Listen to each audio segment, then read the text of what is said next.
Kita ke informasi pertama di Kompas Petang. Peningkatan arus mudik yang melalui tol Cipali terjadi. Sistem one way atau satu arah kini diperluas. Meski penerapan sistem satu arah diberlakukan, kemacetan terjadi di pertemuan antara ujung tol Cisumdawu dan juga tol Cipali. Kemacetan diperparah karena ada rest area di kilometer 166.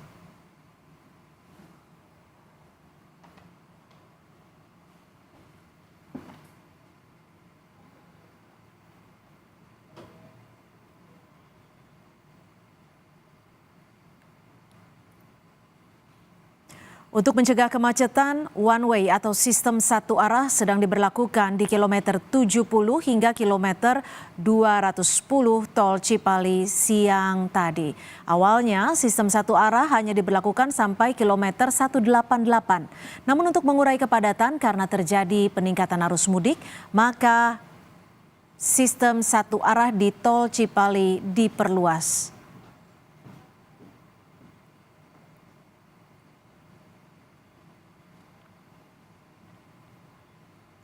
Sebelum diberlakukan one way atau sistem satu arah dari kilometer 70 hingga tol Kali Kangkung Semarang, polisi mengalihkan kendaraan dari arah tol Jawa Tengah keluar arteri Pantura. Akibatnya kendaraan menumpuk di pintu keluar tol Palimanan.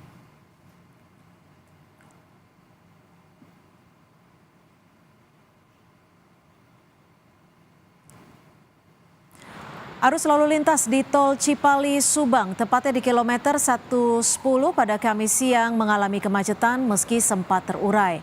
Arus pemudik menuju arah Jawa di ruas tol Cipali meningkat 28%.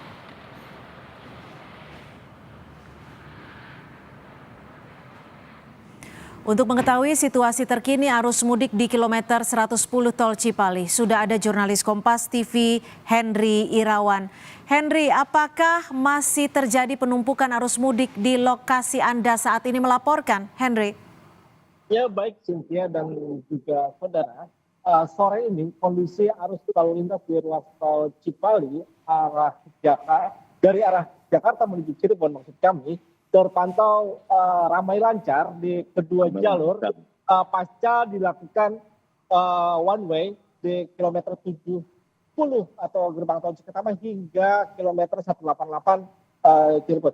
Kondisi ini atau kondisi lancar ini terjadi sejak pukul setengah 3 sore tadi, di mana arus sudah mulai terurai secara perlahan dan saat ini meskipun kondisi di lokasi saya berdiri diguyur hujan, namun kendaraan dapat memacu laju kecepatannya dengan maksimal.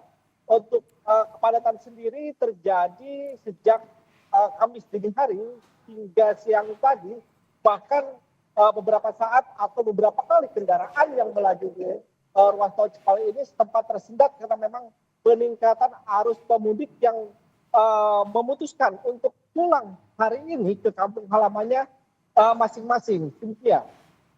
Baik, terima kasih atas laporan Anda, Henry Irawan melaporkan langsung untuk Kompas Petang. Terima kasih, selamat bertugas kembali. Saudara, informasi terkini kondisi lalu lintas di jalur mudik terutama setelah pemberlakuan sistem satu arah tol Cipali. Kita tanyakan langsung pada Kakor Lantas Polri, Irjen Agus Suryo Nugroho. Selamat sore Pak Kakor Lantas, terima kasih sudah bergabung bersama kami di Kompas Petang. Ini sistem satu arah atau one way sudah diberlakukan bahkan diperluas. Apakah ada peningkatan artinya dari arus mudik sendiri sore hari ini Pak Kakor? Baik, terima kasih. Salam presisi dulu ya. Baik, kami sampaikan bahwa traffic counting dari pagi memang sudah nampak ada peningkatan sehingga parameter indikator-indikator untuk dilakukan langkah-langkah rekayasa sudah kami persiapkan dari kontraflow sehingga dua tempat kami lakukan kontraflow. Setelah itu masih terlihat bangkitan arus lagi, terus kami putuskan dengan koordinasi dengan pihak Jasa Marga dari Kementerian Perhubungan dan seizin Bapak Kapolri, kami melakukan one way lokal. One way lokal itu tentunya juga ada parameternya, karena di kilometer 70 radarnya sudah hampir 6.200. Setelah kami lakukan one way lokal dari kilometer 70 sampai 188, ternyata 2 jam kami berlakukan masih ada bangkitan lagi. Maka dari itu beberapa jam yang lalu kami perpanjang lagi dari kilometer 188 sampai ke 210. Tentunya ini untuk mengurai kepadatan arus yang tadinya agak sedikit tersendat tetapi sekarang udah lancar. Apakah nanti diberlakukan sampai sore atau malam, nanti akan kita lihat bangkitan-bangkitan potensi yang dari Jakarta dan lain sebagainya, nanti akan kita ambil langkah-langkah lebih lanjut lagi untuk memperlancar arus. Ini sangat tepat sekali. Kalau daripada kami ambil kontraflow nanti sedikit berisiko, terus kami simpulkan untuk buat one way lokal masih di wilayah Jawa Barat. Ya, artinya akan diberlakukan secara situasional. Ini situasional ini apakah termasuk dengan perpanjangan kilometernya untuk one way-nya, Pak Kakor Lantas? Ya betul sekali. Kami kan per menit, per detik, per jam kita pantau terus, bisa kita monitor di layar CCTV, sehingga langkah-langkah itu berdasarkan situasi di lapangan, baik yang ada di tol dan dampak daripada one way lokal, tentunya kita pertimbangkan. Jadi sampai saat ini alhamdulillah berjalan lancar, jadi bangkitan arus masih cukup terlihat, tapi kalau kita melihat dari kilometer 10, 47, 70 ini sudah cukup terurai dan sangat lancar. Pak Kakor, ini wilayah mana sebenarnya yang saat ini, sore ini terdeteksi ada terjadi peningkatan arus lalu lintas yang cukup signifikan? Ketika kita bicara tol, yang pertama yang kita lihat adalah lajur. Lajur tol itu dari lajur 4 menjadi 3, 3 menjadi 2. Dan masih ada suplai lagi dari tol dalam kota, Jor, Cibitung, Cimanggis. Sehingga berapa lajur kira-kira itu ketemulah 2 lajur. Nah ini tempat-tempat inilah yang krusial sehingga kita kelola untuk di Ciutama sampai ke 188 kita lakukan one way lokal. Ini sangat menarik cepat sekali arus sehingga sampai saat ini biarpun kondisinya cukup gerimis tetapi masih lancar, Mbak.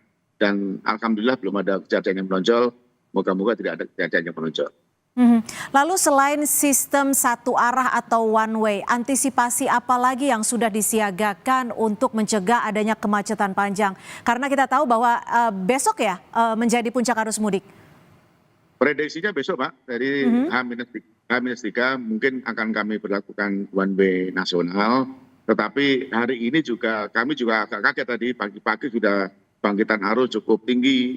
Terus ada program mudik bareng bersama, gratis bus juga banyak. Tetapi bisa kita kelola dengan baik karena langkah-langkah rekayasa kita tidak terlambat. Dari informasi koordinasi di lapangan cukup bagus. Sehingga sampai saat ini sampai di kilometer 210 masih terkendali. Kalau secara pantauan, mohon maaf, kalau secara pantauan nasional, titik-titik mana saja Pak Kakor Lantas yang harus diantisipasi oleh pemudik?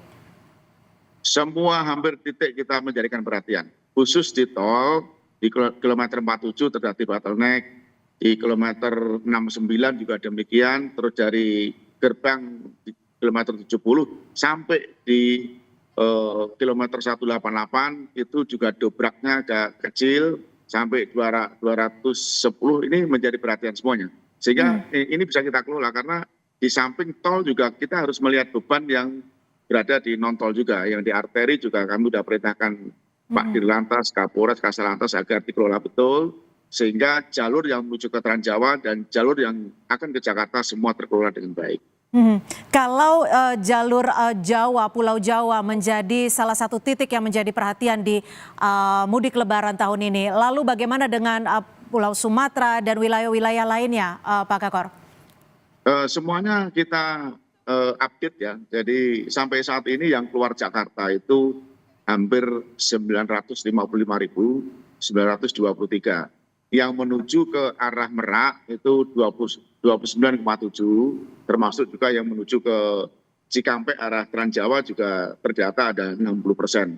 Ini kita kelola semuanya karena mudik ini di samping ke Transjawa juga ke Lampung dan Medan, Sumatera. Pak Kakor Lantas, kalau dilihat perbandingan dengan tahun lalu, apakah betul memang ada penurunan jumlah pemudik yang dirasakan pada tahun 2025 ini?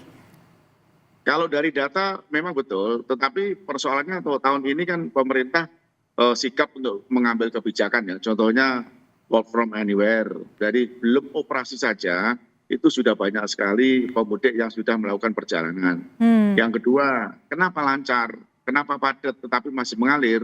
Dari H pertama operasi tanggal 23 hingga tanggal 8, pemberlakuan kebijakan sumbu 3 ini sangat bagus sekali, sehingga beban tol tidak terlalu terbebani, beban jalan nasional tidak terlalu terbebani, sehingga memang indikator-indikator yang harus dilakukan kontraflow, tetapi kondisi lalu lintasnya masih lancar. Karena kendaraan berat tidak beroperasional. Ini sangat penting sekali, termasuk juga barangkali juga pengaruh diskon tarif tol. Itu juga mungkin juga mempengaruhi sekali. Ya alhamdulillah tahun ini bisa lancar, biarpun padat ya jelas padat, ini lebaran, tetapi bisa kita kelola dengan baik. Artinya memang kebijakan pemerintah yang baru seperti work from anywhere ini bisa menjadi hasil baru ya, tidak padat. Pak Kakor Lantas, kalau dilihat antisipasi yang bisa dilakukan bagi para pemudik untuk mengantisipasi kepadatan yang akan terjadi pada besok hari, apa pesan dari Korlantas Polri? Baik, terima kasih. Pesan Bapak Kapolri, memang operasi ketupat ini adalah operasi kemanusiaan. Dari operasi kemanusiaan yang paling terpenting itu adalah keselamatan. Maka dari itu operasi ketupat itu bukan hanya lalu lintas saja, tetapi Harkamtibmas. Jadi Mabes Polri, Pak Kapolri harus menjamin kepada seluruh warga untuk bisa memastikan rasa aman pada saat melakukan Idul Fitri. Tentunya kami mengharapkan untuk pengguna jalan hati-hati di jalan, patuhi tertib dan lalu lintas. Baik, terima kasih Irjen Agus Suryo Nugroho, Kakor Lantas Polri sudah memberikan perspektif. Selamat bertugas kembali. Terima kasih, selamat sore. Selamat sore.